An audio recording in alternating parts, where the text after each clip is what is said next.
All right, here is my solution to the practice. So first I built a little staircase here, as you can see. This is just to show the part falling, to make sure it's actually falling and not staying stationary. So we're going to start by just building out a platform here. And we can make it indicated with some glue surfaces. Completely optional to do that, by the way. Just something I like to do when making client objects is to indicate that they're not normal parts. It helps your site readability in your towers. We're also going to make a button down here that will respawn this braking platform.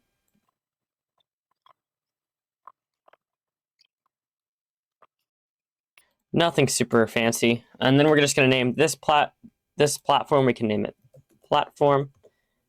And this button we can name button. And we'll group these in a model and put this in the client-sided objects folder. We're going to name this model something appropriate. We can just name it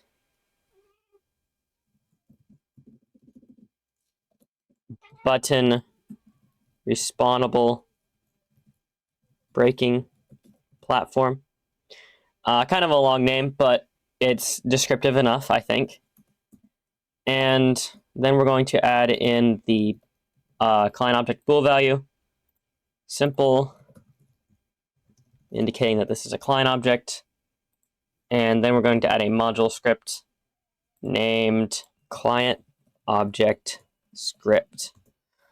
All right.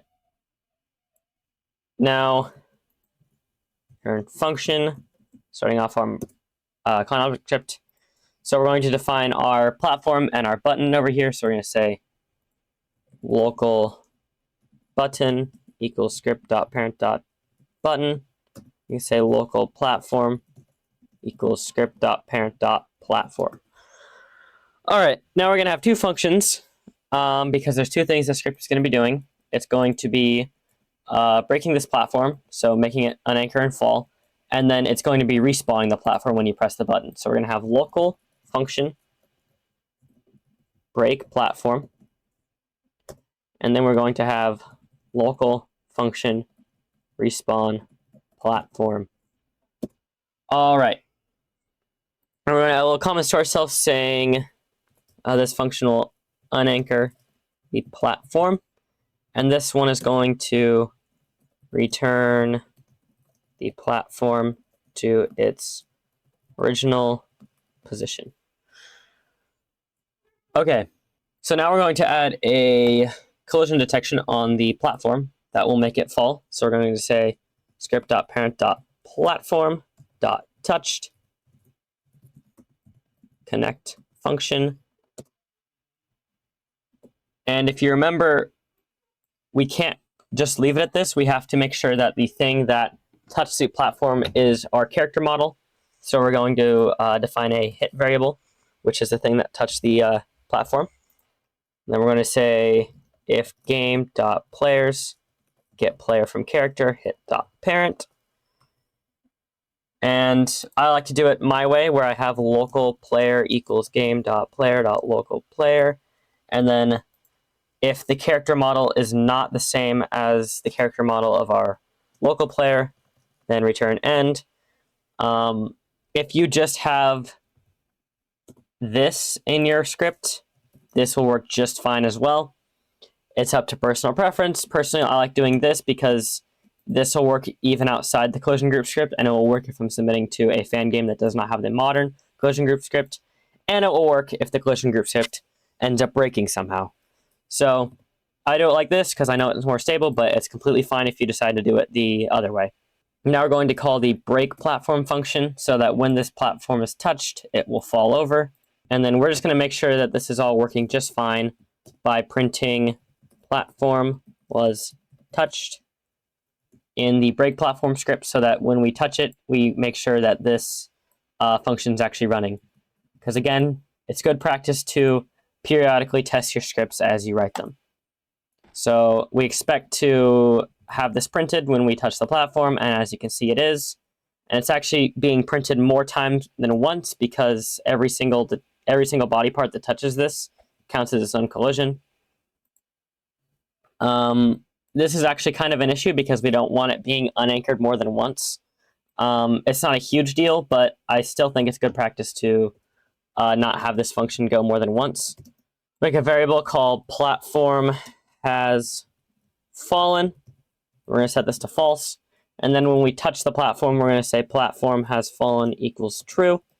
And then right here, we're going to say if platform has fallen, then return end. And that will exit out of our current event right here if the platform has already fallen, because we don't want it to fall more than once. And it'll be especially important as we add a delay right here. We say task.wait1 because we might not want the platform to fall immediately after it's being touched. So just have this. And instead of saying wait1, we can actually say have a number value and have this be fall delay. We're going to have this be 1. Say the same. I'm going to say script.parent.fall delay.value. And this will just wait this fall delay value right here so we can easily customize this. We're not going to have a respawn delay because as soon as you press the button, it should immediately respawn anyway. We don't want a delay there. And now we can actually write this break platform function. We can just say platform.anchored equals false. And if we play right here, the platform should fall a second after we touch it. Perfect.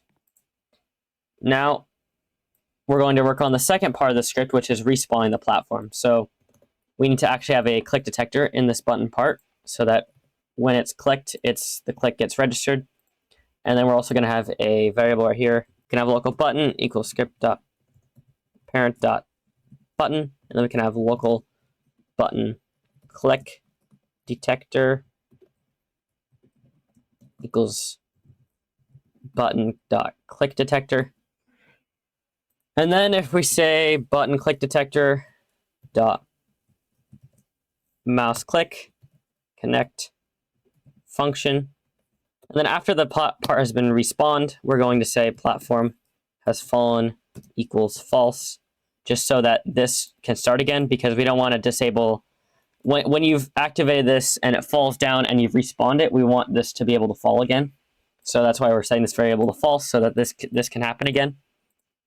And then in this respawn platform function, we're going to say platform.cframe equals, and then we also need to have a variable, I forgot this, but we need to have a variable called local platform original cframe equals platform.cframe. And this will just remember the position of the platform as it is when the script starts running, so before it's fallen. So we need to set the current C-frame to where it was before it fell. So we can say platform.cframe equals platform original C-frame. And then we need to also anchor the platform so it doesn't immediately fall again. And this should work just fine. Let's test it out. As you can see, it falls correctly. And then when we click this button, it respawns. And I'll play it again. Falls down, click to respawn. And it looks like our client object is done. We've met all the requirements.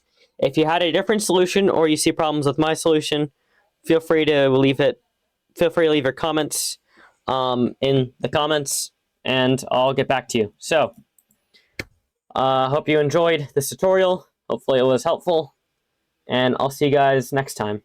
Goodbye.